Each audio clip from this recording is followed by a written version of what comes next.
छत्तीसगढ़ के गृह मंत्री जो हैं वो जुड़ रहे हैं। और आपको बता दें विजय शर्मा जी इस वक्त हमारे साथ जुड़ गए हैं। विजय जी, तो बड़ी कामयाबी है जाहिर तौर पर, और इसके लिए हमारे सभी जवान जो हैं वो बधाई के पात्र भी हैं। जी जी, बिल्कुल बड़ी कामयाबी है और सारा श्रेय जवानों को है, सुरक्षा बल के जवानों को है। उनकी तर्ज पर, उनके ही जोश पर ये सब संभव हो सका है। और मैं उनसे अपील भी करता हूं कि हमको सुरक्षा का बिल्कुल ध्यान रखना चाहिए आगे भी। इस बात को वो अपने स्वयं की सुरक्षा का बहुत ध्यान रखें आगे भी। विजय जी, जिस तरह से एंटी नक्सल ऑपरेशंस चलाए जा रहे हैं, क्या ये उसी की कामयाबी के तहत देखा जाएगा? हालांकि मंसूबे खासतौर पर गर्मियों में बहुत होते हैं नक्सलियों के।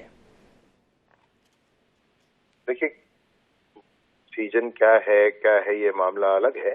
और हम तो बहुत स्पष्टता के साथ माननीय अमित शाह जी के मार्गदर्शन में विष्णुदेव साय जी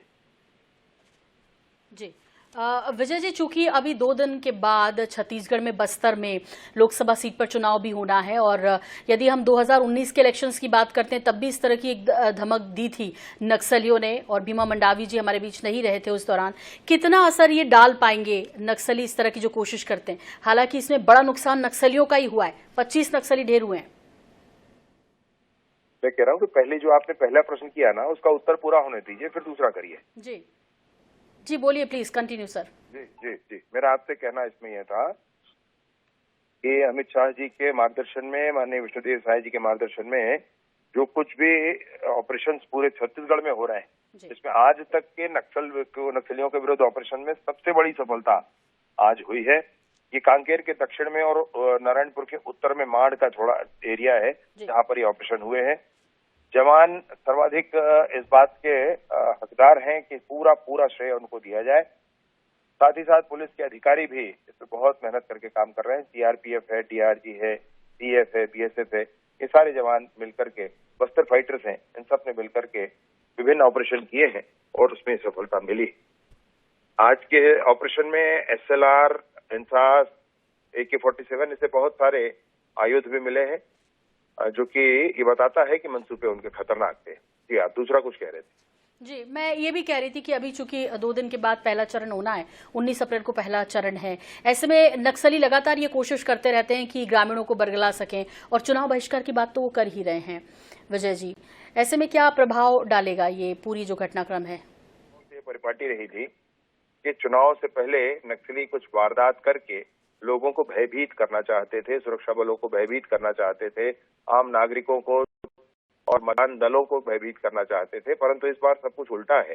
इस बार ऐसा कुछ नहीं हुआ है। इस बार तो सुरक्षा बलों ने ही आगे बढ़कर के अनेक ऑपरेशंस किए हैं। लेकिन जो भी हो रहा है विष्णुदेव जी की सरकार के माध्यम से मैं बिल्कुल स्पष्ट कहना चाहता हूं कि सरकार बातचीत करना चाहती है, चर्चा करना चाहती है। कोई एक इंडिविजुअल बात करना चाहे तो हम तैयार हैं, कोई एक समूह बात करना चाहे तो हम तैयार हैं, कोई बड़ा समूह बात करना चाहे तो हम तैयार हैं। किसी भी तरह से बात करके सबको मुख्य धारा में आकर के बस्तर के विकास का मार्ग प्रशस्त करना चाहिए। जी बिल्कुल। विजय जी, बहुत बहुत धन्यवाद हमसे बात करने के लिए। आपका तो उप मुख्यमंत्री छत्तीसगढ़ और गृह मंत्री छत्तीसगढ़ विजय शर्मा जी हमारे साथ जुड़े थे, और उन्होंने कहा कि ये एक बड़ी सफलता है, और नक्सलियों के जो इरादे हैं कि वो चुनाव पर असर डालें या नुकसान पहुंचाने, इसमें अब वो ढेर हो रहे हैं। एंटी नक्सल ऑपरेशन जिस तरह से चलाए जा रहे हैं, उन्होंने कहा कि, और अमित शाह जी जो स्पष्ट भी कर चुके हैं कि अब उनका जो टारगेट है वो नक्सली हैं, उन्हें पूरी तरीके से जड़ से खत्म करना है, नेस्तनाबूद करना है, और इसी क्रम में इस सफलता को वो देख पा रहे हैं। फिलहाल आपको बता दें कि ऐसे नक्सली जिनको 25 नक्सलियों को ढेर कर दिया हमारे जवानों ने, वो 25 की संख्या में नक्सली जिनके जो शव हैं लगभग 10 की संख्या में बरामद हो चुके हैं, और बाकी का सिलसिला जारी है। जीवानंद हल्दर भी हमें दिखाई दे रहे हैं, हमारे जगदलपुर संवाददाता जुड़ गए हमारे साथ। जीवानंद, कितनी बड़ी कामयाबी इस पूरे ऑपरेशन में जिस तरह से हमारे जवानों को मिली है?